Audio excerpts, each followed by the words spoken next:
Vamos a comenzar este tiempo con una oración. Bendito Abba, en el nombre de nuestro Señor Yeshua, Señor, le damos gracias por esta oportunidad de estudiar su bendita palabra. Una vez más, Abba, hoy, Señor, para terminar el libro tan importante, Señor, de Éxodo. Padre, es indispensable entender este libro para comprender el resto de su palabra, especialmente el desenlace de todas las cosas, la restauración de todas las cosas que es en el libro de Revelación o Apocalipsis.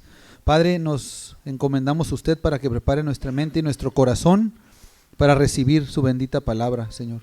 Oramos en ese nombre precioso de Yeshua. Amén. Amén. Bien, hermanos, pues este es el tercer estudio para concluir de esta manera el resumen de este libro de Éxodo. En las dos sesiones pasadas, pues vimos justamente gran parte de esto. Separamos este libro, lo dividimos de alguna manera en dos secciones, como dijimos, del capítulo 1 al 19. El tema central de estos capítulos es que Dios rescata a los hijos de Israel de la esclavitud en Egipto. En la segunda sección del libro, que va del capítulo 19 al 40, vimos que Dios forma una nueva relación con su pueblo Israel para que ellos estén cercanos a Él, para Él ser su Dios y ellos serían su pueblo. Y estas dos secciones pues las subdividimos de alguna manera en unas subsecciones, vamos a llamarle así. La primera, que esto ya lo vimos en el primer estudio, va del capítulo 1 al 12, que tiene que ver con la parte del dominio de Egipto sobre los hijos de Israel. Vimos esa parte donde estaban la descendencia de Abraham, Isaac y Jacob, que vimos que ellos ya habían muerto. Bueno, sus descendientes ahora estaban debajo de la autoridad de Faraón, estaban como esclavos, terminaron siendo esclavos después del genocidio ese que se llevó a cabo que vimos. Y eso fue hasta el capítulo 12, ahí cubre las plagas, le detallamos ahí cada una de las 10 plagas que hubo, y la última plaga fue la que utilizó el Eterno para traer libertad a los hijos de Israel. Y para comenzar la segunda subsección de esa primera parte de la Biblia, que va del capítulo 13 al 19, esto también ya lo vimos, de hecho esto lo vimos la semana pasada, que después de que estaban en esclavitud, de que estaban en dominio de Egipto, el Eterno, nuestro Dios, les trae libertad. Es la liberación de los hijos de Israel en Egipto, y es donde vimos aquí que salen corriendo, o sea, llega el punto en el cual Faraón dice sálganse, o sea, pues ya que muere el primogénito de Faraón, les da oportunidad que salen los hijos de Israel, pero después en el camino se empiezan a encontrar también ciertas adversidades. Una de ellas de que se arrepiente Faraón y ahí va tras ellos. Otras vimos ahí de que llegan al mar Rojo, donde ya no había acceso, y Dios les abre una ventana, y no nada más una ventana, que realmente les abre las aguas del mar para que atraviesen los hijos de Israel en seco. Lo vimos. También cubrimos una parte de la segunda sección la semana pasada, que era del capítulo 19 al 31, justo aquí en esta parte, al final de esto nos quedamos, que después de que Dios había traído, o sea, cuando estaban en el dominio, luego trae liberación, una vez que ya los hijos de Israel estaban en libertad. Pues libertad, ¿para qué? Libertad cuando una persona está acostumbrada a estar en esclavitud y luego tiene uno libertad. Hay veces las personas no saben qué hacer con la libertad y se toman muy malas decisiones, no se sabe distinguir entre lo bueno y lo malo. A veces una persona que se siente en libertad después de estar vigilada todo un tiempo y le das algún recurso y no sabe qué hacer con ese dinero, y a veces se utiliza para el mal. Pues Dios, para cerciorarse de que eso no pase con su pueblo, les da revelación. ¿Cómo viene esa revelación? Pues claro que por medio de su palabra, pero la revelación no nada más vino con la palabra. De hecho, ellos testificaron y vieron cómo en el monte Sinaí ardía la cima del monte Sinaí. ¿Con qué? Con la presencia de Dios, esa presencia tan poderosa, tan fuerte, que hasta se asustaron los hijos de Israel y le dijeron a Moisés: no, tú habla con Dios, porque no vaya a ser que nosotros muramos. Tú habla con Dios y que Dios te diga a ti y ya tú nos dices a nosotros. Pero Dios originalmente oyó para que todos lo escucharan. Y bueno, pues así sucedió, de que Dios utiliza como mediador en este pacto que hizo con su pueblo a Moisés, a su siervo Moisés.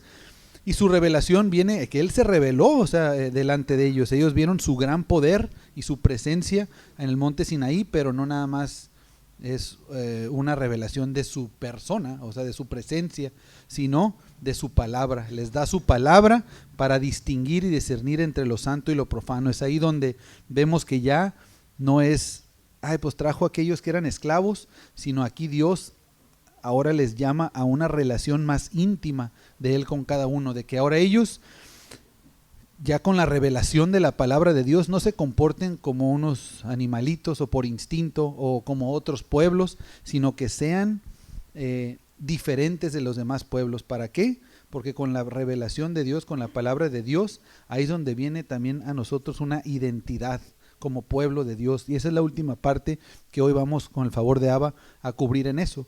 Del capítulo 32 al 40, vemos que es esa parte que Dios da identidad a los hijos de Israel. No nada más para que ellos digan, pues yo fui un esclavo y hoy ya soy libre. No, que puedan decir, yo soy pueblo del Dios de Israel, yo soy Israel, y puedan ellos identificarse como hijos de Dios. Pues aquí tenemos, a veces se nos facilita mucho cuando tenemos imágenes y lo podemos ver. Estaban los hijos de Israel en esclavitud en Egipto, es ahí donde estaban en opresión. Después, ¿qué sucede? La segunda subsección que dijimos, Dios les da libertad. ¿Cómo les da libertad? Por medio de su siervo Moisés, es el instrumento que utiliza.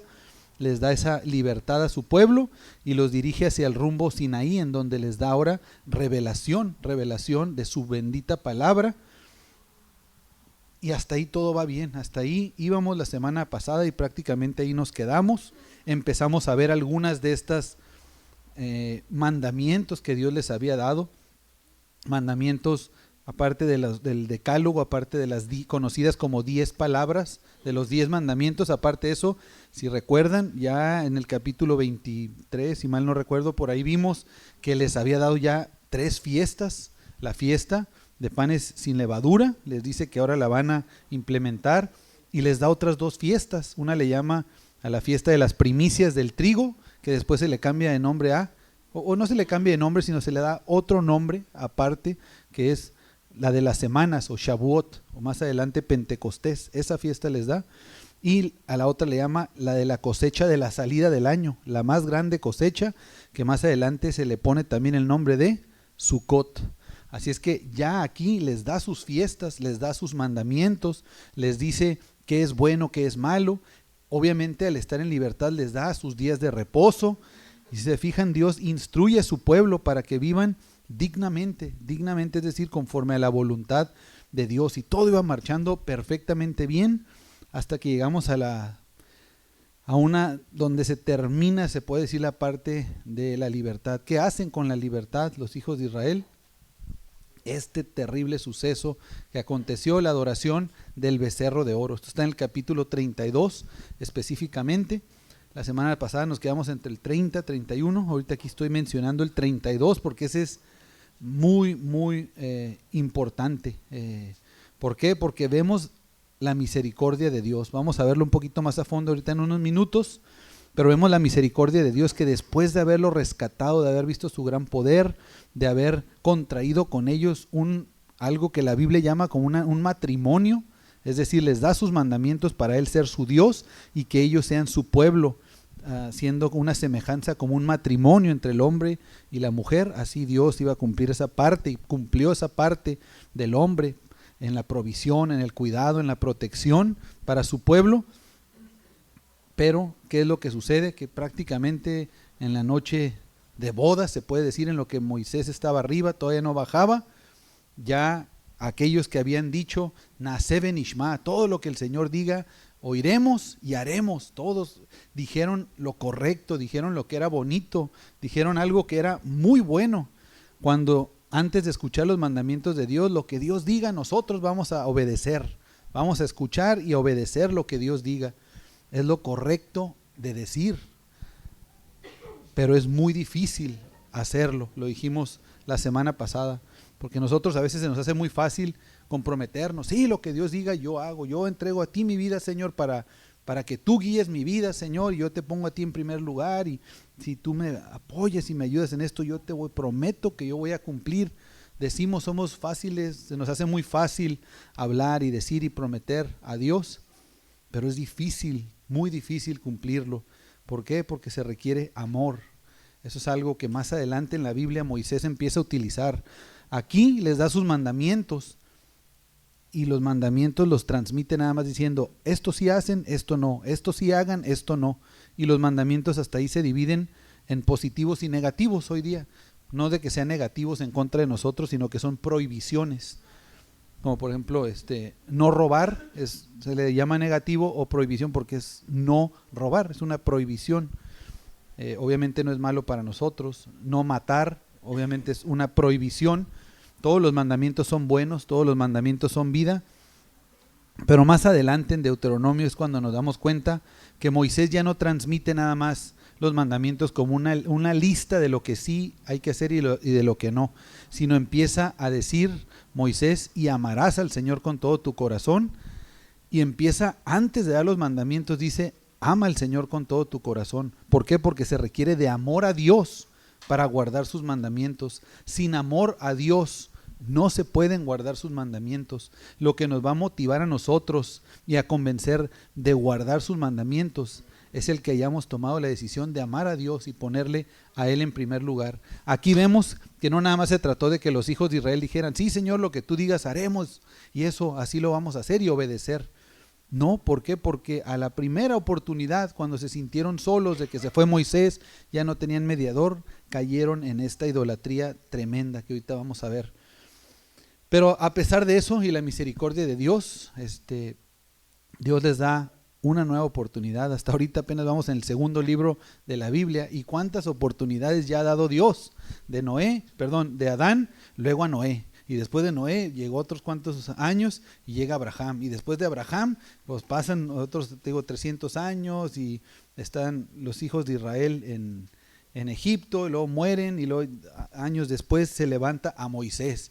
Y después de Moisés, o sea, Dios siempre va dando nuevas y nuevas oportunidades a su pueblo, y aquí lo podemos ver. Dios da una nueva oportunidad al final de este libro, en donde ya está el tabernáculo en pie. Eso es lo que más le vamos a dedicar en esta porción. Estos últimos capítulos de la Biblia, casi todos hablan del tabernáculo. Una tercera parte del libro, este libro habla acerca del tabernáculo, un tema súper importante. Así es que sí le vamos a dedicar a esto, donde la presencia de Dios habitaría en medio del pueblo. Aquí de una manera un poquito más resumida de donde nos quedamos la vez pasada. De los capítulos 25 al 31, vamos a ver en muy resumidas cuentas que Dios revela a Moisés todo sobre el tabernáculo. Y aquí lo explico porque parecería que se repite. Dios le da a Moisés señalamiento, indicación, así perfectamente, de todo lo que tenía que hacer, cómo lo tenía que hacer, con qué materiales lo tenía que hacer, quién lo iba a edificar, quién lo iba a administrar. Todo, Dios le da todas esas indicaciones, todas esas instrucciones. Pero luego adelante, esto es cuando Moisés recibe la indicación. Más adelante se repite porque es cuando Moisés ya lo hace. Entonces lo hace tal cual el Señor le había dicho. Entonces el capítulo 32 es como un parteaguas en todo esto. ¿Por qué? Porque el capítulo 32 es justo cuando Moisés se tarda, porque sube por las tablas de la ley. ¿Está ya cuánto? 40 días y 40 noches. Entonces, ¿qué sintió el pueblo? No, pues ya, ¿quién sabe qué le pasaría a Moisés? Ya se tardó mucho. ¿Y qué dice? Que Moisés tarda y el pueblo pide dioses. Y si ya nos quedamos sin mediador, pues, ¿y quién se quedó ahí al cargo en lo que Moisés subió? Pues su hermano Aarón. Y a Aarón le dan empiezan a decir, oye, pues ya Moisés se tardó, haznos tú dioses para no estar aquí solos, vamos a tener contacto. ¿Por qué dioses? Porque es lo que veían allá en Egipto, es lo que de alguna manera a lo que estuvieron expuestos muchísimos años. Y dice, es aquí donde Aarón hace el becerro de oro. Muy conocido ese pasaje que ahorita acabamos de mencionar. Ahí mismo del capítulo 32 al 34 vemos que Moisés baja y ve el desorden, rompe las tablas, ¿Cuáles tablas? Pues las que acababa de recibir de Dios, las quebra en ese momento del coraje y de que habían quebrantado el pacto. Pues dijo, rompemos aquí mismo el contrato o el pacto, que este pacto se hizo, que él estaba respaldando las tablas de la ley. Entonces la rompe ahí de coraje Moisés. Después vuelve a subir para interceder por ellos y baja con nuevas tablas simbolizando la renovación del pacto. Y les dice que Dios ha perdonado su pecado y vivirá en medio de ellos. Y la última parte de esta sección es de los capítulos 35 al 40.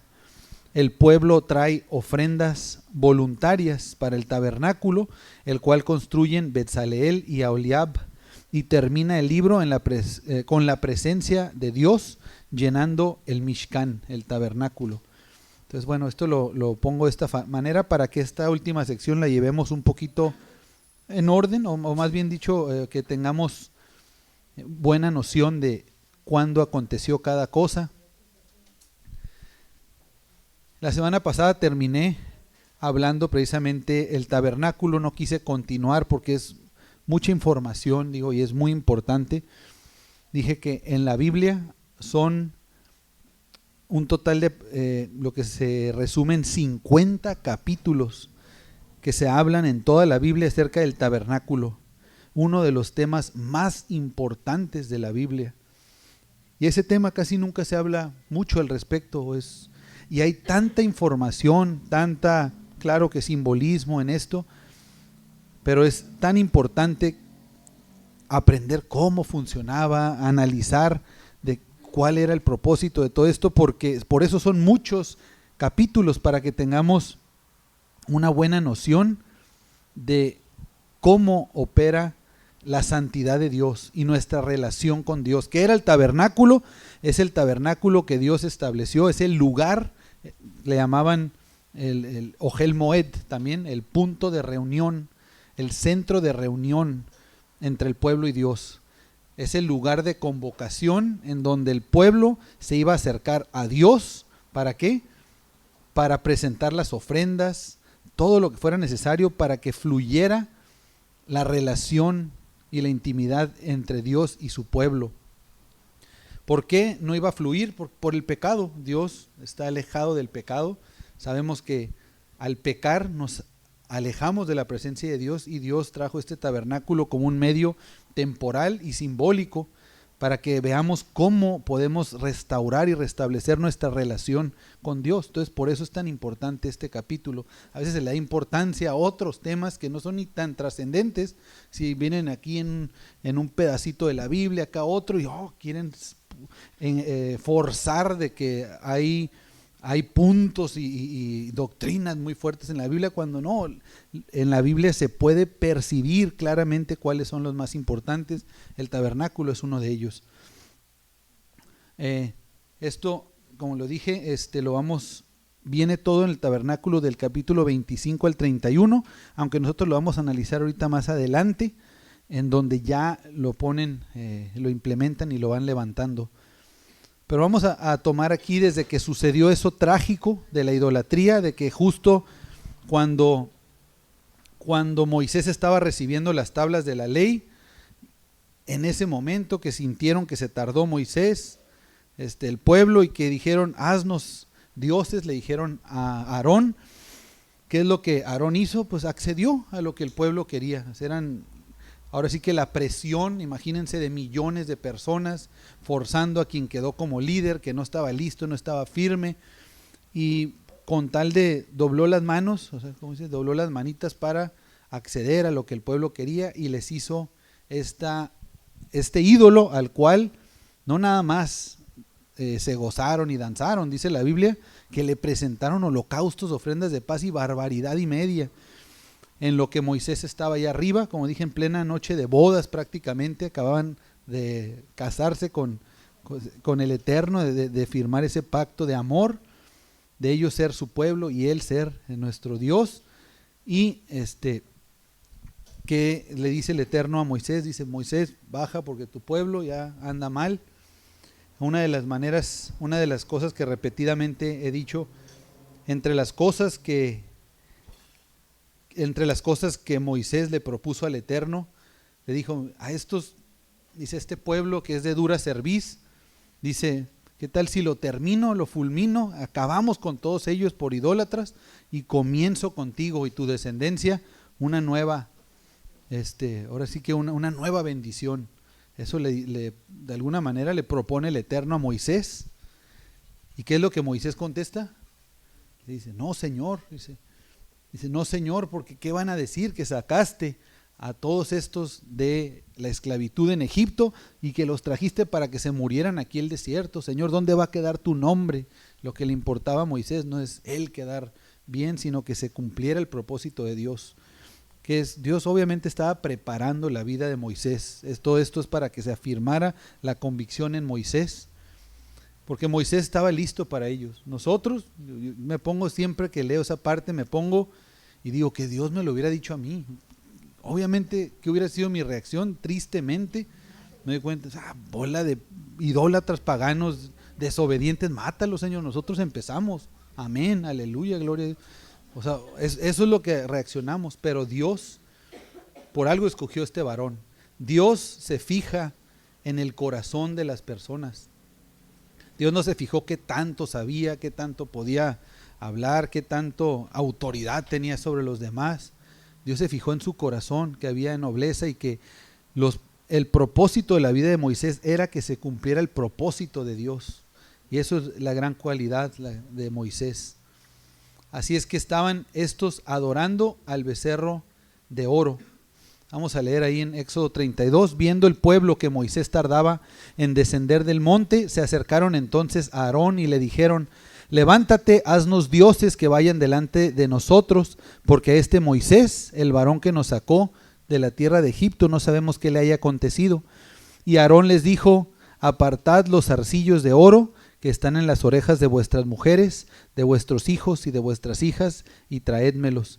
Entonces todo el pueblo apartó los zarcillos de oro que tenían en sus orejas y los trajeron a Aarón, y él los tomó de las manos de ellos y dio forma con buril e hizo de ello un becerro de fundición. ¿Qué hizo con ellos? Un becerro de fundición. Los zarcillos, ¿de cuántos zarcillos les gusta que hubiera ahí? Yo creo que sí llegaba a los millones de aretes de oro. Los aventaron ahí, con eso lo funden. Y dice aquí que Aarón le dio forma. O sea, aquí no está diciendo que solo se hizo, como más adelante se justifica. O sea, obviamente, ¿por qué un becerro de oro? ¿Qué es lo que habían aprendido allá en la tierra de Egipto? Pues entre los ídolos tenían un ídolo que representaba la fortaleza, que representaba un Dios fuerte, un Dios que estaba viendo por ellos, que el Eterno le reprenda. Lo vimos, era Apis, ¿se acuerdan? El toro, el santo toro que le llamaban de Egipto. Pues eso es lo que estaban ellos adorando aquí en este momento. Leo en el verso 5, dice: y viendo esto Aarón edificó un altar delante del becerro, y pregonó Aarón y dijo: mañana será fiesta de Adonai. Y al día siguiente madrugaron y ofrecieron holocaustos y presentaron ofrendas de paz, y se sentó el pueblo a comer y a beber, y se levantó a regocijarse. Así es que así hicieron los hijos de Israel, aquellos que acababan de ver el poder del Dios de Israel 50 y tantos días antes, algunos 60, 70 días antes de que estuviera aconteciendo esto. O bueno, vamos a irnos más allá. A lo mejor si llegaron al Sinaí aproximadamente a los 50 días y aquí está por cumplirse los 40 días, vamos a decir así, 90 días, 3 meses después de que salieron de Egipto, de que vieron la protección, el poder de Dios, de que Dios los cuidó en el desierto, que les dio de comer maná, que les dio su bendición, que se casó con ellos, que ellos dijeron: todo lo que tú digas haremos, Señor. Y a la hora de la hora, 40 días de prueba. Tienes lógica, el 40 significa prueba. ¿Dónde estaba el corazón de estas personas? Su corazón estaba en el pasado. Es muy fácil criticar y decir: qué bárbaros, ¿cómo se les ocurre? Hermanos, ¿dónde está nuestro corazón?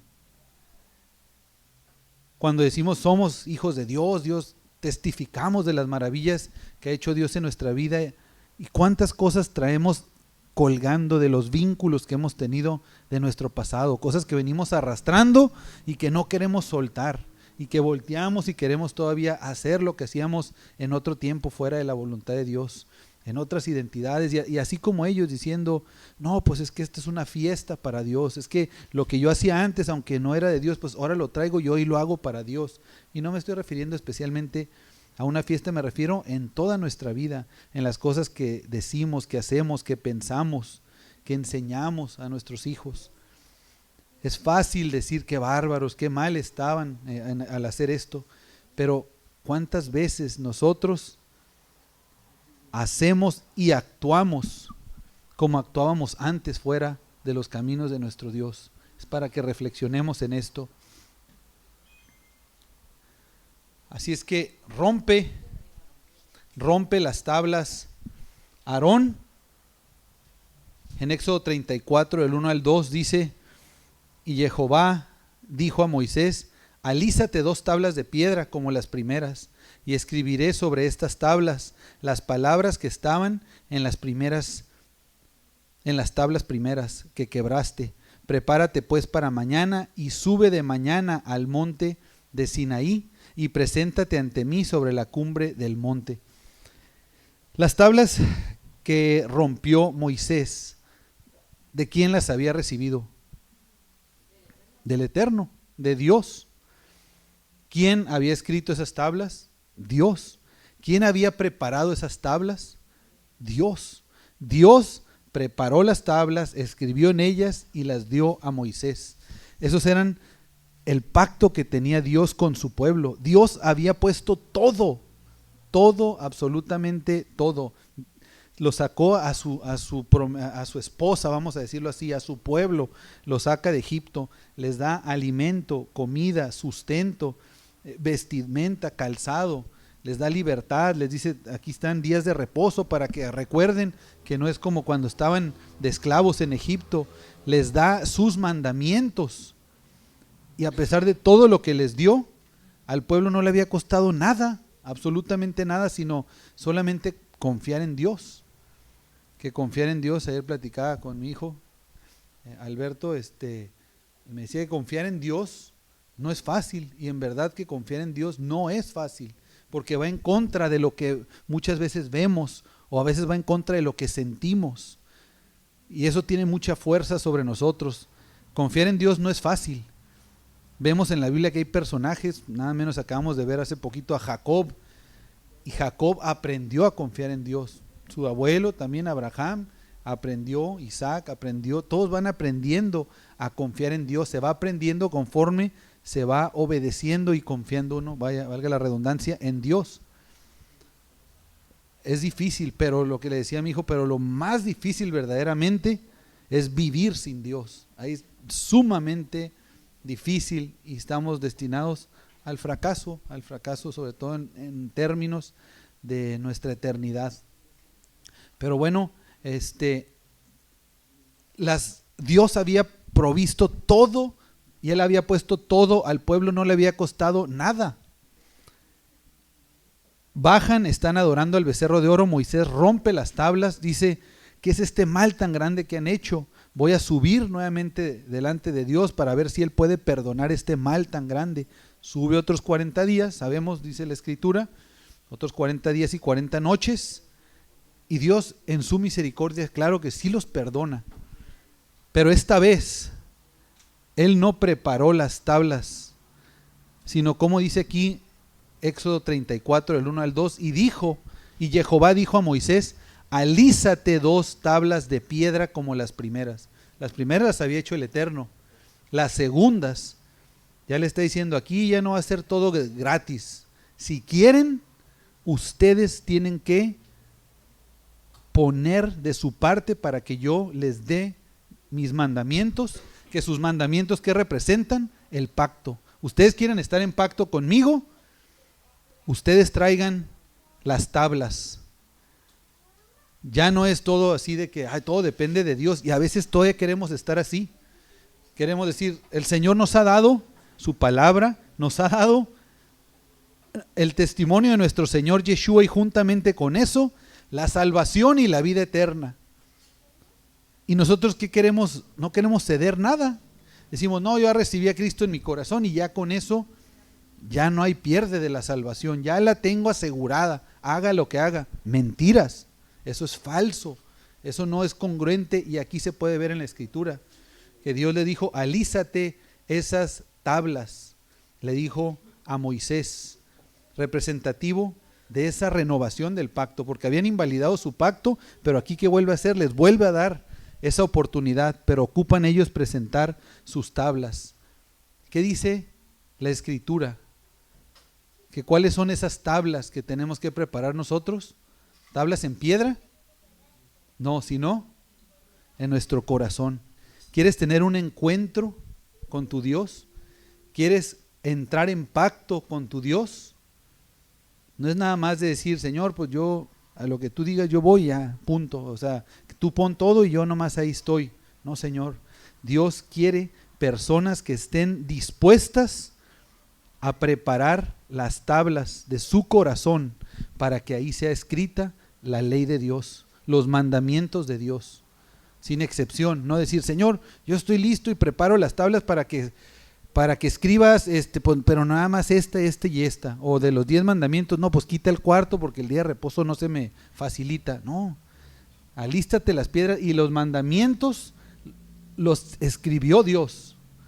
O sea, Dios lo escribe con el dedo de Dios, dice la Escritura, que fueron escritos y los va a escribir, pero donde estén listas las tablas, no de piedra, sino en corazones dispuestos a ser guiados por el Espíritu de Dios. Vuelvo a leer Éxodo 32 del 21 al 24. Bueno, hace rato leí la primera parte, ahorita vamos del 21 al 24. Dice, y dijo Moisés a Aarón, ¿qué te ha hecho este pueblo que has traído sobre él tan gran pecado? Esto es cuando baja Moisés y ve la situación de lo que está pasando, de que están en idolatría adorando este becerro de oro. ¿Y qué respondió Aarón? A Aarón, que es el que se había quedado al frente. 22 dice, respondió a Aarón, no se enoje mi señor, tú conoces al pueblo que es inclinado al mal. Así es que, para empezar, era hermano de Moisés, hermano mayor, y le habla con todo respeto, no se enoje mi señor, porque ¿cuántos de nosotros a un hermano le decimos, oye mi señor?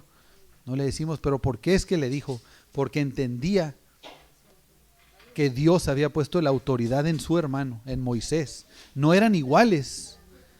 Delante de Dios, él puso al frente a Moisés y a Aarón, aunque tuvo un papel súper importante en todo esto, pero quien estaba al frente, el mediador, era Moisés. Entonces por eso le dice mi señor.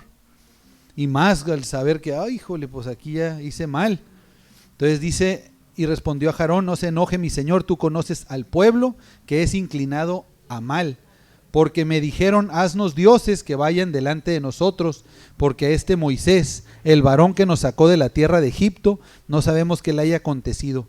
Entonces, cuando Aarón dice, no se enoje mi señor, tuvo la oportunidad de asumir la responsabilidad, es decir, reconozco que hice muy mal, me arrepiento delante de Dios, pero no dijo eso, sino que dijo, ay, pues es que ya sabes, este pueblo, ya ves cómo se ponen, cómo son.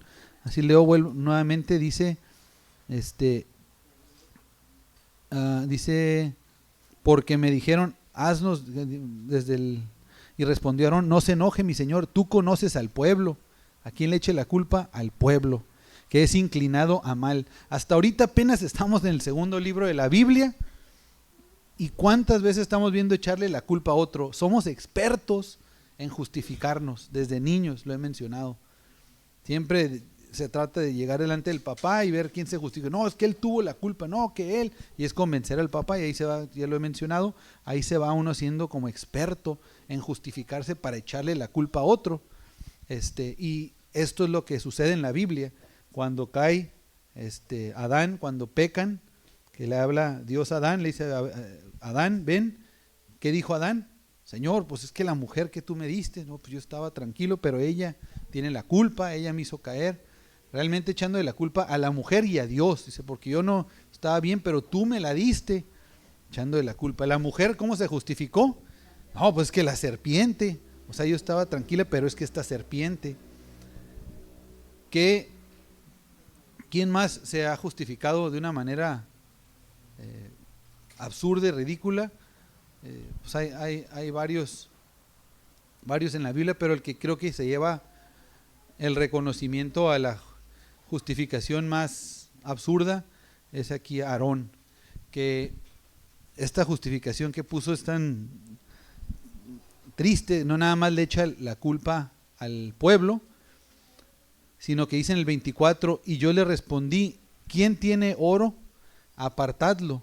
Y me lo dieron y lo eché en el fuego y salió este becerro. Wow, ahí sí, para que veas, esa es la más absurda justificación que puede existir. Ándale, así como el Big Bang. Así. O sea, milagrosamente salió este becerro. Estaba recordando a través de los años algunas de las justificaciones más ridículas o más chistosas incluso que había escuchado.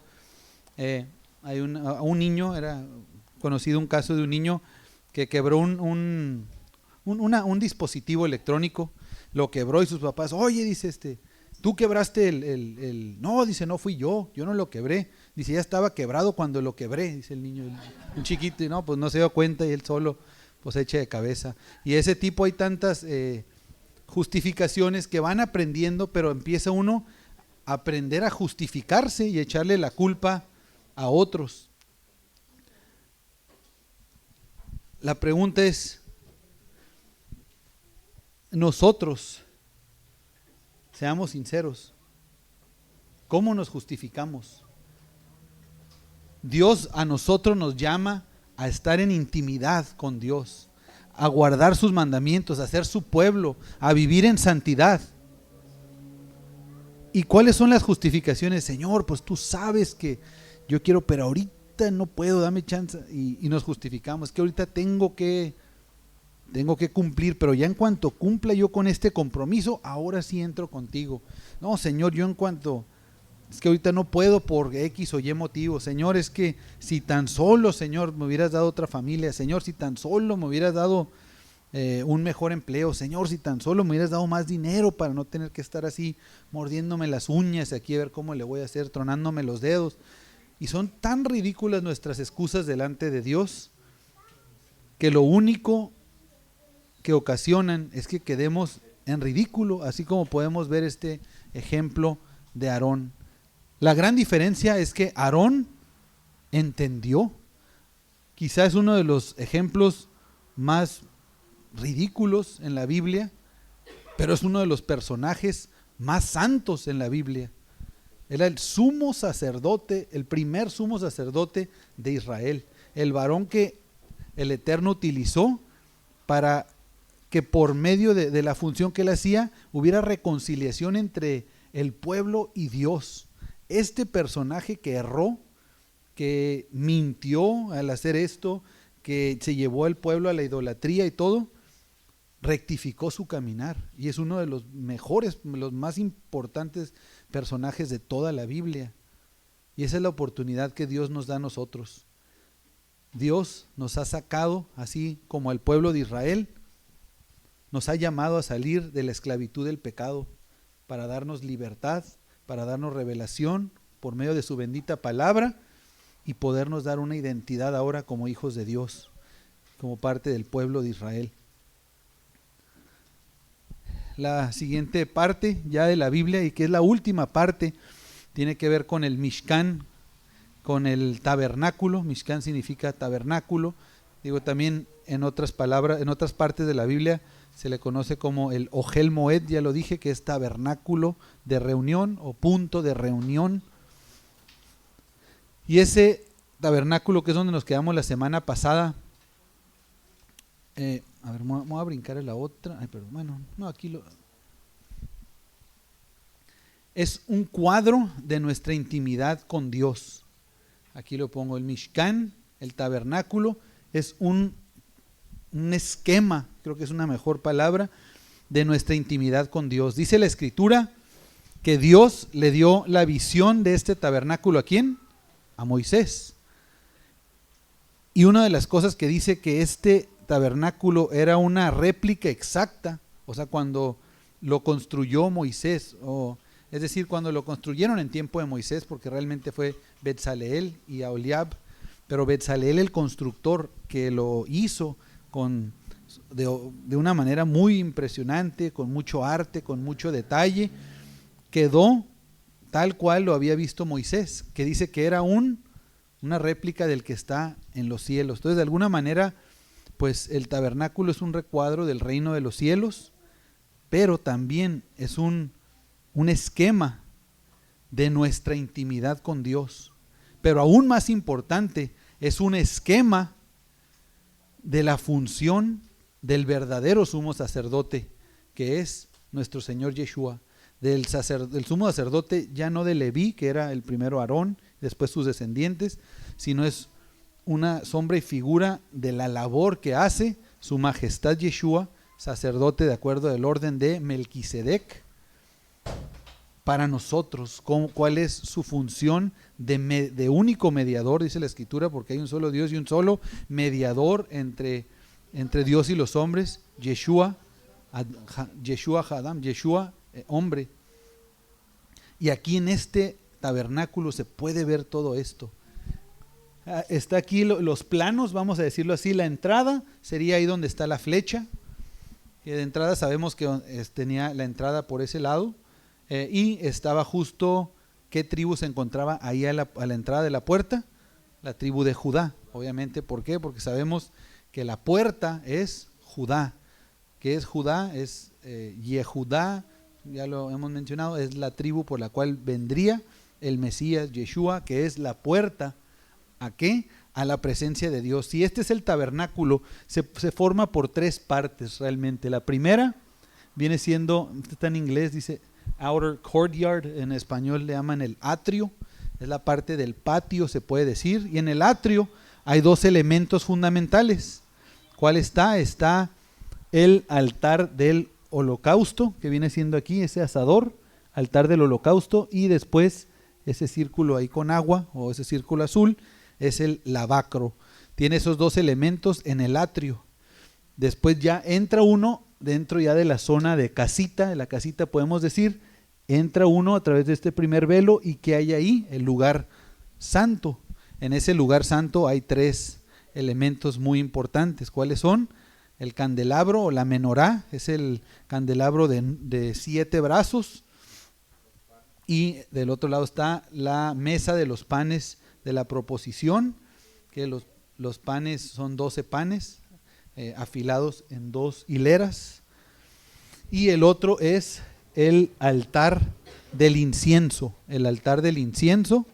que está ahí, pues se puede decir pegado al velo para entrar ya a la otra sección, a la más santa sección, a la más íntima, que es el lugar santísimo. Exacto. Kadosh Kadoshim, el lugar santísimo, que ahí en el lugar santísimo pues está el arca del pacto, está especie de baúl, vamos a decirlo, que está cubierto por el propiciatorio, que se le llama, se le traduce como propiciatorio, y dentro de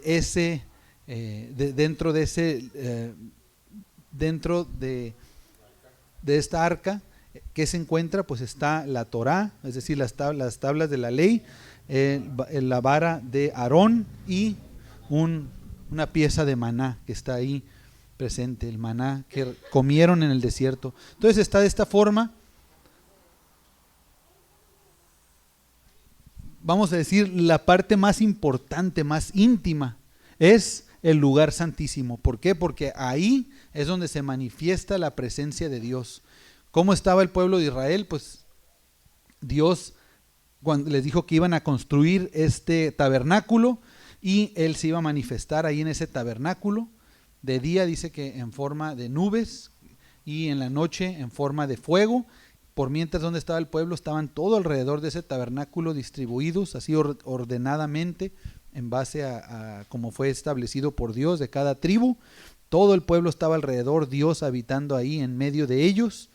y la presencia de Dios, vuelvo a repetir, se manifestaba en ese lugar santísimo, de manera que sabemos que el lugar santísimo, ahí en esa arca del pacto, representa nuestra intimidad máxima con Dios, el lugar más íntimo que podemos tener con Dios. ¿Eso está donde? En el fondo, se puede decir, del tabernáculo. Si se pueden ver, está toda la pared o la barda, que pues realmente pues más que barda era la cortina que estaba todo alrededor. Entonces la última parte del tabernáculo es ese lugar de intimidad con Dios. Pero en cuanto entrabas, ¿a qué te enfrentabas al entrar luego? Lo primero era el lugar del sacrificio. Lo primerito al entrar al tabernáculo era ese altar del holocausto. Para empezar, ese altar del holocausto, y ahorita de una vez lo digo, lo que está afuera en el atrio, ¿de qué estaba hecho? ¿De qué elemento? De bronce. El lugar, el altar del holocausto era hecho de madera de acacia, cubierto con bronce. El lavacro era hecho de bronce también. Dice que tomaron espejos de bronce. Está medio raro, como que espejos de bronce. Obviamente los espejos en ese tiempo no eran como ahorita, de vidrio, que te le pones enfrente del espejo y puedes ver tu reflejo, no, sino era de bronce tan pulido y tan detallado que alcanzabas a ver así más o menos un reflejo, no muy clarito que digamos, pero sí alcanzabas a ver ahí al menos la forma, la figura. Bueno, en pocas palabras, podían alcanzar a ver si estaban peinados o despeinados. En el caso mío no había mucha diferencia, pero en la mayoría de ustedes sí. Entonces de algo servían los espejos, pero de esos espejos de cobre formaron ese lavacro, de manera que lo que está afuera es de cobre. Ahora lo que está dentro, la menorá, ¿de qué era hecha? De oro puro. ¿De qué estaba hecha la mesa? ¿De qué estaba hecho el altar fíjense, son 3 altares aquí. Uno es el de afuera, el altar del holocausto, que era el lugar de sacrificio, era de bronce. El altar acá del incienso, ya en el lugar santo, ¿de qué era? De oro. Y en el lugar santísimo también el arca era de oro. O sea, lo que está dentro es de oro, lo que está afuera es de bronce. Y hay un porqué de eso. El bronce en la escritura, ¿qué representa? El bronce representa juicio. Es el lugar del juicio. ¿Cómo sabemos? Pues el lugar del sacrificio. ¿Qué sacrificio se presentaba ahí? Todos los sacrificios. Se cortaban los animalitos ahí en ese altar del holocausto, es donde se presentaban los animales y la sangre de la expiación, ahí sobre el bronce. ¿Qué otros ejemplos tenemos de bronce en la Biblia? Pues tenemos el bronce, ¿se acuerdan? La serpiente de bronce, cuando el pueblo ahora sí que murmuró en contra de Dios y del líder. La murmuración en contra aún de una autoridad que impone Dios es terrible para el pueblo, es mala y trae juicio con eso, de un líder, de una autoridad que Dios pone, incluyendo por ejemplo, hijos que no obedecen a sus padres, o una autoridad impuesta por Dios, como un líder que lleva la palabra de Dios y hay murmuración en su contra, como en este caso, es castigado severamente. Y lo podemos ver tanto aún en los hermanos de Moisés en cierto momento, como aquí en este caso, que más adelante fue en Números. ¿Qué sucedió cuando murmuraron en contra de Dios y de Moisés? Dios mandó serpientes, y serpientes que los mordían, serpientes mortíferas que los mordían. ¿Y qué es lo que tenían que hacer para librar la muerte? Pues Dios mandó a Moisés a levantar una serpiente de bronce. ¿Por qué? Porque el bronce representa juicio. Siempre el bronce va a representar, y esto lo digo ahorita porque vamos a estar viendo a lo largo del estudio bíblico que hay bronce y bronce, podemos claramente encajarlo, embonarlo con los juicios. Entonces las serpientes cuando mordían, pues obviamente al ver la serpiente que habían levantado era un recordatorio de ¿qué? De que habían pecado, de que había un juicio, y al ver esa serpiente, pues eso traía sanidad de alguna manera, no porque era una serpiente mágica o nada por el estilo, sino realmente se trataba de que ellos reconocieran su error y que Dios les iba a dar sanidad, pero esa sanidad iba ligada a que ellos reconocieran su mal, de que estaban cayendo un juicio sobre ellos y lo estaba librando, le estaba dando una oportunidad de corregir el juicio que cayó sobre ellos. ¿Por qué? Por murmuradores, por hacer y levantarse en contra de lo que Dios había levantado. Pero bueno, de todo esto lo menciono para que veamos el bronce que representa. Entonces, en el altar del holocausto estaba el bronce. Este bronce está ahí en el lugar del sacrificio. Así comienza queremos una intimidad con Dios, queremos llegar hasta el fondo aquí de este tabernáculo que representa nuestra relación con Dios. Todo comienza por el lugar del sacrificio. ¿Qué significa? Que no podemos llegar a tener una intimidad con Dios si no hay un sacrificio en nuestra vida. Y no me refiero a un sacrificio de animales, porque todo eso ya cesó, se acabó, sino que nuestra intimidad con Dios va a comenzar con el sacrificio de nuestro Señor Yeshua. Reconocer a nuestro Señor Yeshua, aceptar su expiación, aceptar su vida en nosotros.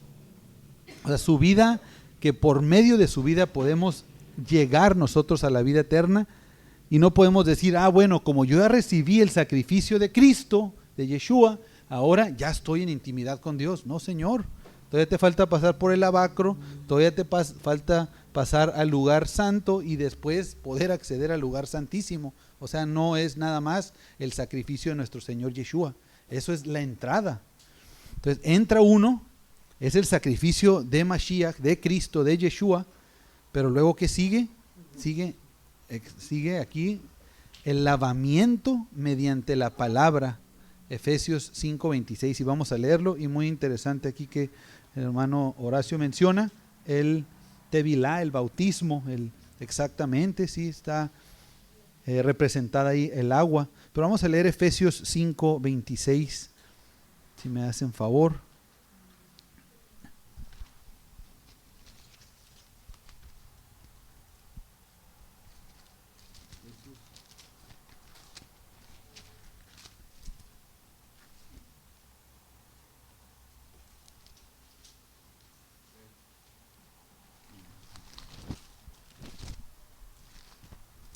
Cinco 26 dice la palabra de Abba. Bueno, leo desde el 25. Maridos, amad a vuestras mujeres, así como Mashiach amó a la iglesia y se entregó a sí mismo por ella. Se fijan, vuelve a poner esa relación como entre marido y mujer y asimilándola a nuestro Señor Yeshua, que es la imagen de Dios invisible, con el pueblo. Dios dice, maridos, amad a vuestras mujeres, así como Mashiach, Cristo, amó a la iglesia y se entregó a sí mismo por ella, para santificarla, habiéndola purificado por el lavamiento del agua por la palabra. Así es que, ¿cómo comienza nuestra intimidad con Dios? Primero es el sacrificio de Yeshua. Después, ¿qué sigue? El lavamiento del agua por la palabra de Dios. La purificación y la santificación por medio de la palabra de Abba. Esa es nuestro camino a seguir. No podemos llegar a intimidad con Dios sin andar en sus mandamientos, andar en su bendita palabra. Después, ahora sí entramos al lugar santo. Entrando al lugar santo, ¿qué seguiría después? Vámonos directo aquí. Obviamente la menorá es un simbolismo de la luz del mundo, que es Yeshua, que alumbraba este lugar aquí que es el tabernáculo. La menorá, que alumbra a todo hombre, aquella luz verdadera que alumbra a todo hombre, venía a este mundo, porque aquí era un tabernáculo. Pero ¿qué dice la Biblia que somos nosotros? Tabernáculos. Aquí la menorá daba esa luz que es representativa de Mashiach Yeshua, que Él es la luz verdadera que alumbra a todo hombre, a toda mujer, a toda persona, a todo tabernáculo no hecho por mano de hombres. Después del otro lado están los panes de la proposición. Los panes, ¿qué representan los panes? El pan de vida, nuestro Señor Yeshua. Pero vámonos aquí al otro. Ya vimos un altar, el altar del holocausto de bronce, donde se presenta, que representa el sacrificio de Yeshua. Ahora sigue este otro altar. Ya no es de bronce, sino de oro. El oro que representa en la Biblia. El oro, primero que nada, representa el reinado, la monarquía, representa el reconocer a un rey. Y aquí es admirable ver cómo lo que está fuera, lo que está allá en la tierra, ¿por qué? Porque estaba el atrio, y el atrio estaba ahí entre la tierra, entre el polvo, se puede decir. Eso es representativo de lo que hizo nuestro Señor Yeshua. ¿Cuándo? Cuando estuvo en la tierra, cuando vino a la tierra. ¿Cuál era su función? Su función era que por medio de su sacrificio nosotros pudiéramos tener una relación con Dios, que por medio de su vida nosotros pudiéramos ser purificados por el lavamiento de la palabra. Antes de morir, Yeshua dijo: Señor, he cumplido lo que me mandaste que hiciese, y todavía no moría. Dice: han aceptado tu palabra, han recibido tu palabra. Esa era la función de nuestro Señor Yeshua, no nada más morir, sino que recibiesen su palabra. Y eso dice la Biblia. Así es que los que recibieron su palabra, Hechos 2:38, me parece, Hechos 2:42, así que los que recibieron su palabra fueron bautizados. Tiene que ver con esa primera función. Y la segunda función tiene que ver con lo que nuestro Señor Yeshua está haciendo hoy día por nosotros. El altar del incienso. ¿Qué representa el incienso en la Biblia? Las oraciones justas de los santos, dice en la Escritura. Pero hay pasajes en Salmos que dice que nuestras oraciones son como incienso que sube delante de la presencia de Dios. ¿Quién es el que entraba a este lugar? Pues los sacerdotes, pero el sumo sacerdote una vez al año entraba ya al lugar santísimo, pero desde el lugar del incienso presentaba oraciones. Y en este lugar, ¿qué representa? Representa la intercesión por el pueblo. ¿Quién intercede por el pueblo? Nuestro Señor Yeshua, que es el sumo sacerdote y que es el Rey de Israel. Ya no está esto en un altar hecho de cobre, sino de oro. De oro, porque Él es el Rey de Israel. Tiene que ver con la realeza y con el reconocerle a Él y la función que Él está haciendo hoy en día de intercesión por nosotros. Pongo acercamiento a Dios mediante oración y adoración.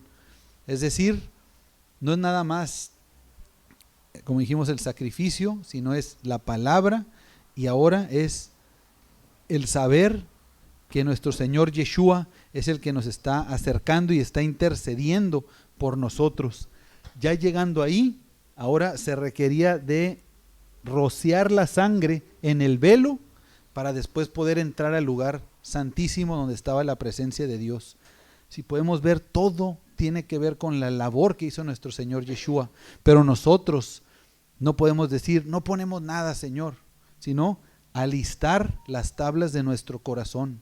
Si ponemos las tablas de nuestro corazón, lo demás lo hace el Señor.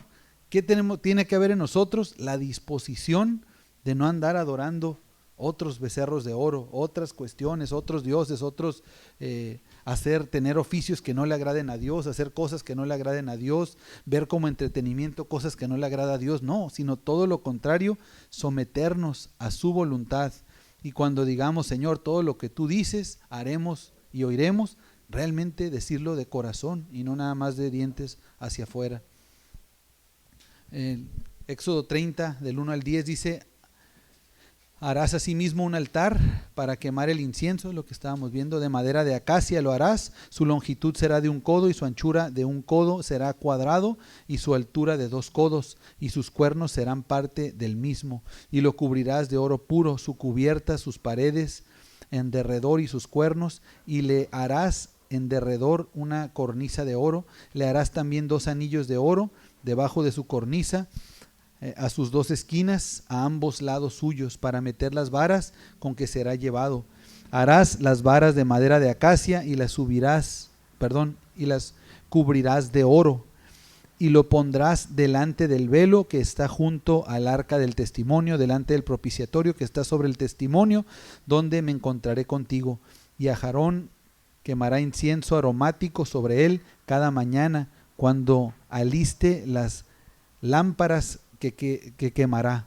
Y cuando Aarón encienda las lámparas al anochecer, quemará el incienso, rito perpetuo delante de Jehová por vuestras generaciones. No ofreceréis sobre él incienso extraño, ni holocausto, ni ofrenda, ni tampoco derramaréis sobre él libación.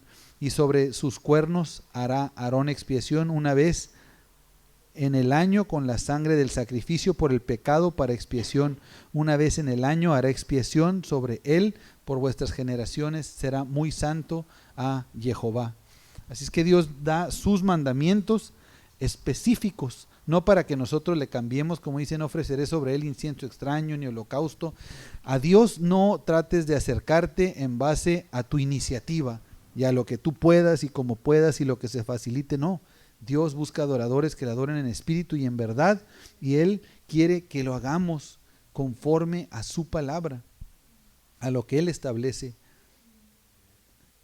Entonces este es el atrio del Mishkan, como vimos, ya lo mencionamos, de bronce, también el lavacro de bronce, ya después para entrar al lugar santo, en donde está oro.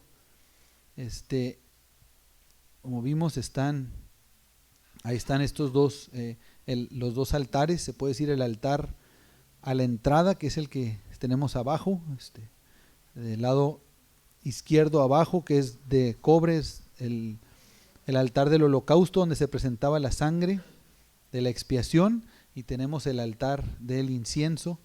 Obviamente, vuelvo a repetir, uno representa la obra que nuestro Señor Yeshua hizo en la tierra, mientras el otro es la labor que hace para interceder por nosotros en los cielos. En Hebreos 9:26, referente al altar del holocausto, dice: de otra manera le hubiera sido necesario padecer muchas veces desde el principio del mundo, pero ahora, en la consumación de los siglos, se presentó una vez para siempre por el sacrificio de sí mismo para quitar de en medio el pecado.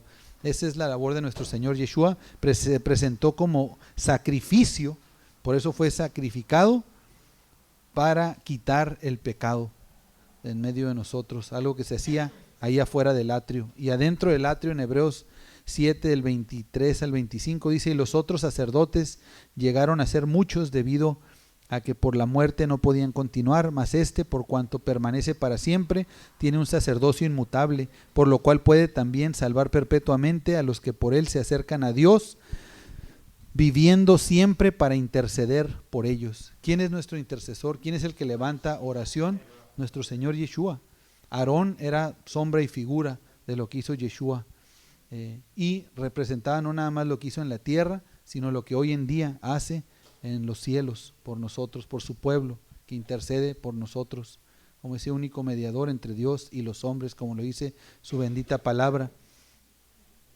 En Efesios 5:26, bueno, ya lo leímos, parece. Salmo 141 del 1 al 2 como textos importantes en esto que acabamos de ver. Dice: Jehová, a ti he clamado, apresúrate a mí, escucha mi voz cuando te invocare.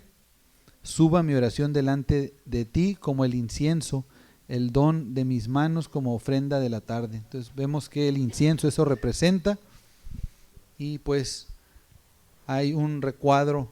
Voy a continuar aquí. Dentro de el arca del pacto, ya lo había mencionado, estaban estos tres elementos que tenemos.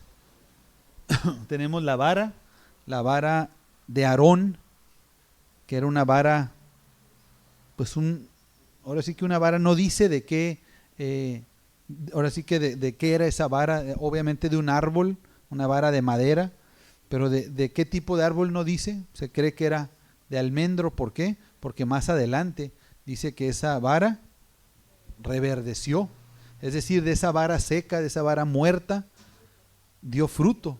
O sea, de eso que estaba muerto, cobró vida y dio fruto. Y dio fruto, se habla de almendro, por eso se cree que pudo haber sido una vara de almendro ya de entrada. Pero es simbólico de nuestro Señor Yeshua, simbólico del madero, de que Él murió en un madero. Árbol en hebreo es etz, que viene, es de la misma raíz que etzem. Etz es árbol, etzem significa hueso. Entonces un árbol representa de alguna manera a los huesos, a un hombre.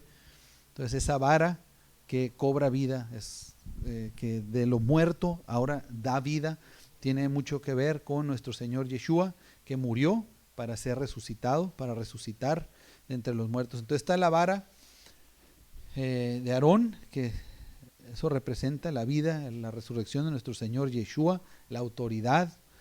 Están las tablas de la ley dentro de esa arca del pacto. ¿Qué son las tablas de la ley? Pues las tablas de la ley es un recordatorio también constante que el pueblo, ustedes creen que no se iban a acordar, es lo que nosotros quebrantamos, es lo que nosotros dijimos que íbamos a cumplir y no adoramos al becerro de oro, pero ahora Dios en su misericordia les está dando la nueva oportunidad de entrar en pacto con Él y guardar estos mandamientos.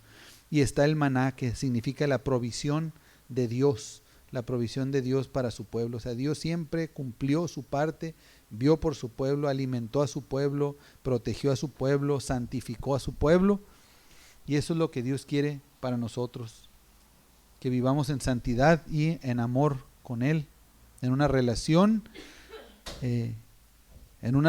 pues hermosa, como es de un hombre y una mujer que se aman. Así es como Dios desea para nosotros esa relación de amor, pero un amor sublime. Y pues ahí están acomodados como estaban cada elemento del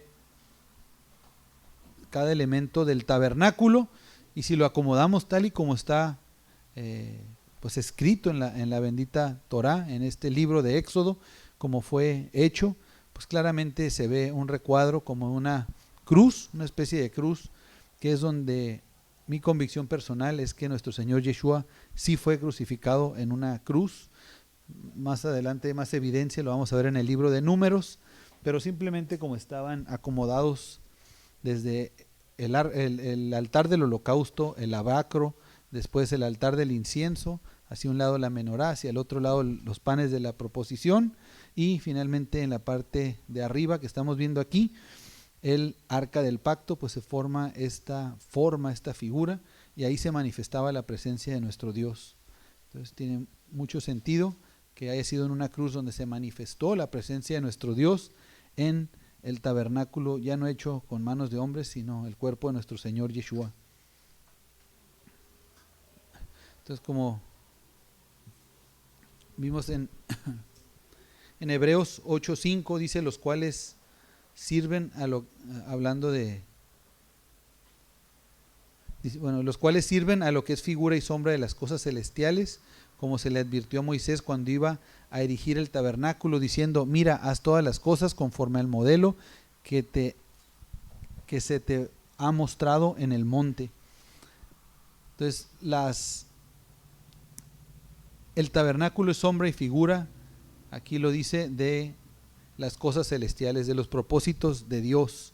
Éxodo 31, 1 al 5 dice, habló Jehová a Moisés diciendo, mira, yo he llamado por nombre a Betzaleel, hijo de Uri, hijo de Ur, de la tribu de Judá, y lo he llenado del Espíritu de Dios, en sabiduría, en inteligencia, en ciencia y en todo arte, para inventar diseños, para trabajar en oro, en plata y en bronce, y en artificio de piedras para engastarlas, y en artificio de madera, para trabajar en toda clase de labor. Aquí en Éxodo 31 pues hablaba acerca cuando Dios le da los planos y las instrucciones de cómo edificar el tabernáculo. También a Moisés le dijo, ¿quién lo va a construir? Va a ser este Betzaleel. Y este Betzaleel, que tiene el Espíritu de Dios, ha sido llenado del Espíritu de Dios. ¿Y en qué? O sea, ¿cuál era realmente su ministerio? Vamos a decirlo así. Su ministerio era, desde el verso 4, desde el 3, y lo llenó del Espíritu de Dios, en sabiduría, en inteligencia, en ciencia y en todo arte. O sea, que su ministerio era en arte. ¿Para qué? Para inventar diseños, para trabajar en oro, en plata y en bronce, y en artificio de piedras para engastarlas, y en artificio de madera para trabajar en toda clase de labor. Su ministerio no era ir y predicar la palabra de Dios, su ministerio no era ir y salvar al mundo entero, su ministerio no era ir y tocar en un grupo de alabanza, no era ser levantado como pastor o maestro sobre los demás. ¿Y esto por qué lo digo? Lo digo porque estamos acostumbrados a ver los ministerios o decir, yo voy a hacer, ¿qué es ministerio? Ministerio viene de servir, de servicio. Un ministro es alguien que sirve. Y queremos pensar, pues en los ministerios yo tengo que ser o pastor o pastor dice pues apóstol, profeta, pues ya mínimo evangelista, y ahí va uno nada más sacando un poco de contexto lo que dice en el Nuevo Testamento acerca de los 5 ministerios, cuando realmente, ¿qué es el ministerio?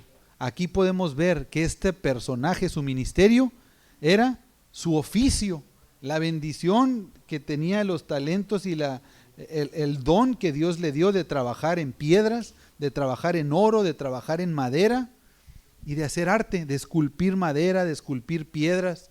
Ese era su ministerio.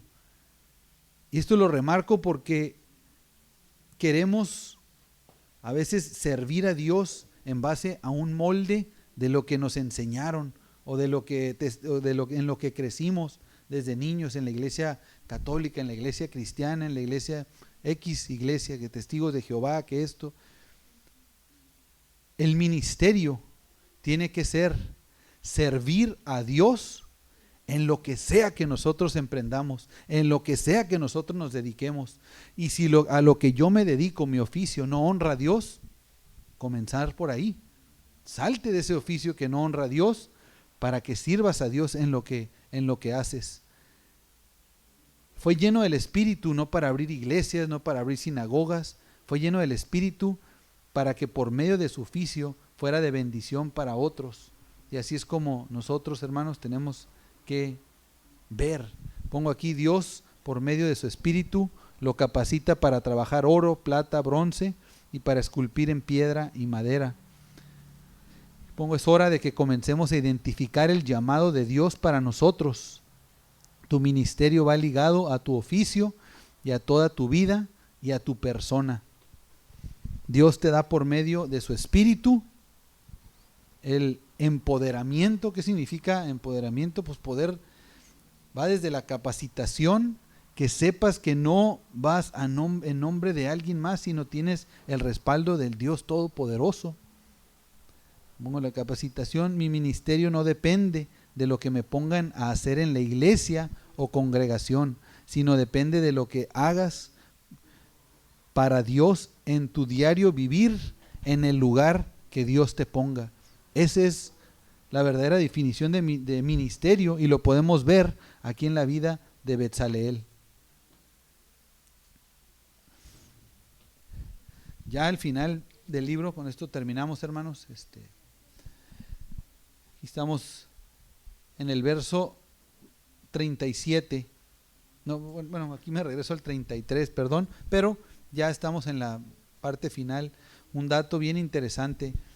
Moisés pide a Dios verlo. Bueno, me creí muy Yoda ahí. Moisés pide a Dios verlo. Moisés pide ver a Dios, más bien. Él pide ver a Dios. En Éxodo 33, 17 al 23 dice: y Jehová dijo a Moisés: también haré esto que has dicho, por cuanto has hallado gracia en mis ojos, y te he conocido por tu nombre. Él entonces dijo: te ruego que me muestres tu gloria. Y le respondió: yo haré pasar todo mi bien delante de tu rostro, y proclamaré el nombre de Adonai delante de ti. Y tendré misericordia del que tendré misericordia, y seré clemente con el que seré clemente. Dijo: mas no podrás ver mi rostro, porque no me verá hombre y vivirá. Y dijo aún Jehová: he aquí un lugar junto a mí, y tú estarás sobre la peña, y cuando pase mi gloria, yo te pondré en una hendidura de la peña, y te cubriré con mi mano hasta que hayas pasado. Después apartaré mi mano, y verás mis espaldas, mas no verá mi rostro. Entonces Moisés, ¿qué quería? Quería ver a Dios. Hasta este momento, vamos a analizar rápidamente de qué manera había conocido Moisés a Dios. Moisés fue cuidado por Dios desde su nacimiento. En medio de ese genocidio que mataron, infanticidio que mataron a los niños, Dios cuidó de él para que se fuera por el río, llegara a salvo a manos de la hija de Faraón. Todo eso ya es algo admirable. Pero por si fuera poco, ¿qué hizo? De un hombre que después sale huyendo al desierto, que realmente aprende ahí a pastorear ovejas, un hombre humilde, y que le dice: ve delante del hombre más poderoso del mundo, de Faraón, y ve y dile que deje ir a mi pueblo. Y que dice: Señor, ¿quién soy yo? Yo no soy nadie para pedirte eso. Bueno, Dios lo respalda. Moisés ve el respaldo de Dios como ningún otro hombre hasta este momento, yo creo que incluyendo a Abraham. No era tanto respaldo que alguien había recibido como aquí Moisés. ¿Y qué es lo que sucede? Que ve todo lo que Dios hace por medio de él. Ve cómo con cada una de las plagas Dios lo respalda, Dios le da la bendición. No fue para Moisés, vio que abrió las aguas del mar. Imagínate, muchos de nosotros, ¿tú crees que si hubiéramos sido el medio que Dios hace para que llueva fuego con granizo, para que todas las plagas, ¿no? Las ranas, para que el agua se haya convertido en sangre, para que se abran las aguas del mar, para la muerte de los primogénitos, para que cuando estaban ya fuera de Egipto, que Dios les diera la provisión, haciendo llover el maná, golpearla, todo lo que había acontecido hasta este momento, que les da las codornices, la carne, todo lo que Moisés pedía, Dios accedía, que le da las tablas de la ley, que ve la presencia de Dios, que vuelve a bajar, que intercede por ellos para que Dios perdone, y Dios todo accede. Yo creo que muchos de nosotros diríamos: no, pues ya con esto ya tengo una intimidad con Dios que ya no ocupo más, ya conozco a Dios bien, Dios me conoce bien. La Escritura dice que fue llegado a ser llamado ¿cómo? Amigo de Dios. Amigo de Dios. Imagínate el grado de intimidad que había. Yo creo que la mayoría de nosotros diríamos: no, pues Dios es mi amigo con eso. Pero Moisés quería más, y le dice: Señor, déjame verte, déjame ver tu rostro. Con esto es algo tan poderoso, hermanos, que yo sé que ninguno de nosotros, seamos sinceros, vamos a llegar a este nivel de intimidad que tuvo Moisés. Pero si algo nos deja ver esto, es que todas las experiencias que vivamos con Dios en esta tierra, todas, lo único que van a hacer es que entre más cercano estemos a Él, va a haber más hambre y más ganas de conocerle íntimamente. Aquí en la tierra nunca nos vamos a poder saciar de la bendición de Dios, sino cada bendición nos va a llevar a quererle buscar más y más y más, hasta que se cumpla la restauración de todas las cosas, y seamos realmente llenos, repletos del Espíritu de Dios, y estemos con Dios cara a cara.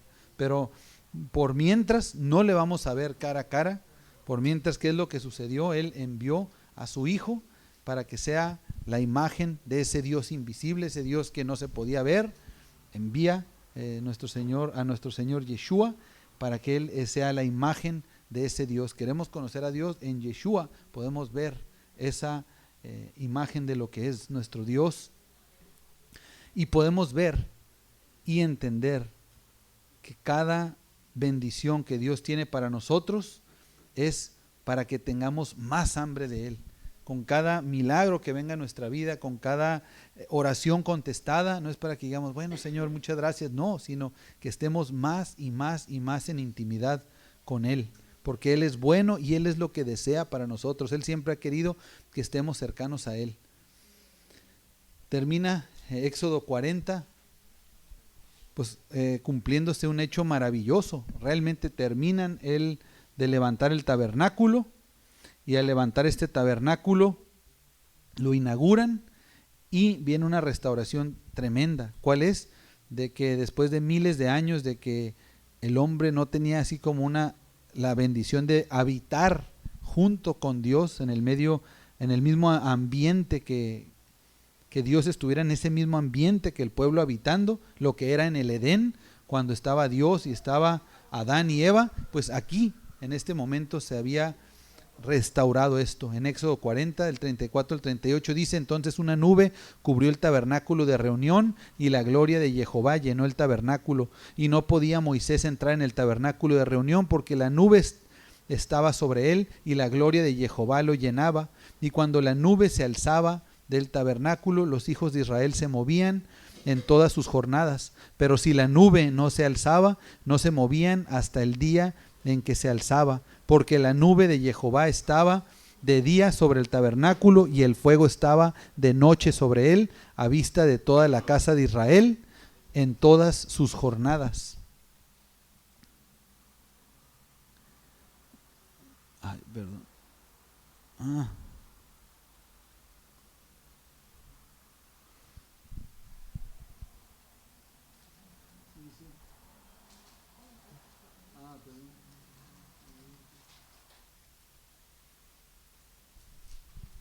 Pero aquí no dice que... Exacto, sobre todo el verso 35. No podía entrar Moisés en el tabernáculo de reunión. Nadie podía acercarse a la presencia de Dios. Eso requiere de santidad. Por eso después sigue el libro de Levítico, que es el libro en donde Dios da sus leyes de santidad. Cómo podían ahora acercarse a Dios. No nada más era, bueno, ya mira, aquí está Dios entre nosotros, llegamos con Él. No, Señor, caerían como muertos. Así termina el libro de Éxodo. Es un libro que comienza en la esclavitud, alejados de Dios, donde parecía que ya Dios se había olvidado del pacto que había hecho con Abraham, Isaac y Jacob, pero termina este libro con este cumplimiento de Dios, de que Él habitaría con su pueblo, de que serían benditas las naciones, las generaciones de Abraham en Él. Y vemos justamente eso, que Dios es un Dios de palabra, Dios es un Dios que cumple, y lo que prometió Abraham, Isaac y Jacob continúa trabajando en eso para con Moisés y el pueblo de Israel. Todos los aquí presentes tenemos un Génesis. ¿A qué me refiero? De que la Biblia comienza en Génesis. Génesis significa orígenes. Todos nosotros aquí tenemos un origen. Todos nosotros, los que estamos aquí, estamos en este mundo, en esta vida.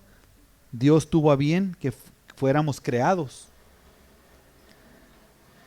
Pero no nada más es ser creados. Después sigue en la Biblia el libro de Éxodo.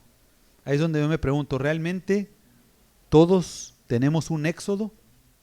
Hemos salido de diferentes lugares, hemos salido de diferentes religiones, del catolicismo, del cristianismo, otros del Testigos de Jehová, otros del judaísmo, otros de raíces hebreas, de que están ahí y salen. Otros salen hasta de su familia. Pero lo que Dios manda es que salgamos de aquello que nos lleva a estar en la comodidad. No estemos a gustos y cómodos. ¿Por qué? Porque si algo vemos en la Biblia es que el hombre, la mujer, el ser humano se conforma hasta las peores condiciones. En la esclavitud estaban ya acostumbrados, al grado de que ahora que Dios le está dando la libertad de decir, estábamos mejor antes, se acostumbra a la mala vida. Eso es un dicho muy de aquí en México, yo creo que a lo mejor en todo el mundo lo dicen, pero es una realidad. Nos acostumbramos a la mala vida. De eso nos está hablando la palabra de Dios, de que salgamos de esa comodidad en la que estamos, de que salgamos de esas doctrinas falsas en las que estamos y que hagamos ¿qué? Que entremos en ese tabernáculo de reunión. Que el tabernáculo somos nosotros, pero somos el cuerpo de Cristo, que es el gran templo de Dios, el gran tabernáculo. Y cuando entramos en ese éxodo, comienza saliendo de nuestras comodidad, de nuestras tradiciones, de nuestras doctrinas que traemos, y que entremos a llegar a una intimidad con Dios, que todo comienza por el sacrificio de nuestro Señor Yeshua, sigue por el lavamiento de la palabra, sigue por confiar en Yeshua, que Él es el único mediador entre Dios y los hombres, y que nuestro bienestar no depende ni de nuestros padres ni de nuestros jefes, depende de aquel en quien Dios ha decidido poner en Él todas las cosas, que es nuestro Señor Yeshua. Él es nuestro único camino para llegar al Padre. Él es el único capaz de estar en ese lugar, en ese altar del holocausto, en donde se levanta esa intercesión por nosotros que hace hoy día. Si creemos en el tabernáculo, creemos que Él está haciendo esta labor en este momento delante de nosotros, porque Él es nuestro intercesor. Y sobre todo que por medio de su sangre, porque la sangre se ocupaba rociar en el velo para poder acceder al lugar santísimo, nosotros no somos los que vamos a entrar al lugar santísimo, es nuestro Señor Yeshua. Era el sumo sacerdote, Él es el que va a entrar a ese lugar. No, a veces hay cantos de que yo entro al lugar más santo, al lugar. No, señores, eso es el sumo sacerdote. Eso es nuestro Señor Yeshua. Pero si nosotros estamos en Él, eso expía para nosotros para poder llegar a la presencia del Padre. Así es que en este libro de Éxodo viene la clave de nuestra relación con Dios. Y no es como que si no lo encontramos aquí, ya no lo encontramos en la Biblia. No, aquí venía esto de alguna manera representado, y directamente en el Nuevo Testamento, con todos los pasajes, va a corroborar lo que aquí vemos. Bendito Abba, gracias Señor, le damos por su bendita palabra. Gracias Señor porque nos permite llegar a la conclusión de este libro de Éxodo. Abba, a su pueblo, Señor, usted nunca lo ha desechado, Señor, ¿sí? Ha tenido misericordia, Padre. Ha permanecido, Señor, el pacto. Vemos aquí que permaneció desde Abraham, Isaac, Jacob, todos sus descendientes, hasta llegar a Moisés, el pueblo. Pero, Señor, ha transcurrido tanto tiempo, Señor, y ahora, por los méritos de nuestro Señor Yeshua, llega esa bendición a nosotros, Abba. Gracias, Padre, porque usted nunca desechó a su pueblo, nunca se olvidó de ese juramento que hizo a nuestro padre Abraham. Gracias, Señor, porque en su bendita palabra, Señor, anunciaba su plan de redención, anunciaba, Señor, ya venía anunciando cuál era el medio de salvación, ya venía anunciando cuál era la manera que podemos llegar delante de su presencia. Abba, reconocemos, Padre, que no somos dignos de presentarnos delante de usted. Reconocemos, Señor, que en su plan perfecto diseñó este tabernáculo de reunión, Padre, para poder ser limpiados, purificados, para poder, Señor, llegar delante de su presencia y habitar delante de su presencia, Padre. Reconocemos, Señor, que es imposible hacerlo por más observancia que haya de nosotros, por más devoción. No depende, Señor, nada más de nosotros. Sí depende de una decisión que tomemos, pero necesitamos de la intervención de ese sumo sacerdote. Gracias, Padre, porque dejó aquí la figura de Aarón, que fue un hombre impresionante, Señor, cuando vemos su palabra. Pero, Señor, gracias, Señor, porque era sombra y figura de aquel verdadero sumo sacerdote, aquel sumo sacerdote intachable, aquel sumo sacerdote que no tiene necesidad de expiar por sus pecados para después expiar por los del pueblo, porque es sin pecado alguno. Gracias, Señor. Gracias, Señor, por Yeshua. Porque con Yeshua tenemos todas las cosas, Señor. Y sin su majestad Yeshua, Señor, lo único que tenemos garantizado es la muerte eterna, es la perdición de nuestra alma. Pero con Yeshua, Señor, está la oportunidad de habitar eternamente, Señor, delante de su presencia, que es lo que usted comienza, así la Biblia, Señor, haciendo una creación, una casa para nosotros. Y aquí, Señor, por medio de esta casa que mandó Moisés que nosotros hagamos para usted, es tan sencilla, pero esa casa, Señor, es un recuadro de nuestra vida, Padre. Es un recuadro, Señor, de nuestra relación con usted, Padre. Porque usted donde desea habitar, Padre, es en nuestros corazones. Por algo su bendita palabra en Apocalipsis 3:20 dice referente a Yeshua: aquí yo toco la puerta y llamo. El que escuche mi voz y abre la puerta, yo entraré a él y cenaré con él y él conmigo. Padre, es el deseo de nuestro corazón, Señor, habitar eternamente delante de usted, Padre. Y la única puerta capaz de llevarnos a esa eternidad, Señor, ese hermoso y glorioso momento, Señor, a ese tabernáculo, Señor, que vio Moisés, que es el celestial, que lo vio en visión. Parece el deseo de nuestro corazón habitar ahí, Señor. Me siento totalmente indigno solo al pedirlo, Señor, pero me atrevo a hacerlo, porque sé que el precio ha sido pagado, Señor, por su majestad Yeshua, Señor. Y en él, Señor, se complace usted, bendito Abba. Es por eso, Señor, que oramos, Padre, en ese nombre, Padre. Bendiga, Señor, a cada uno de nosotros, Abba. Que perseveremos hasta el fin, como dijo nuestro amado Salvador. En el nombre, por los méritos de nuestro Señor Yeshua. Amén.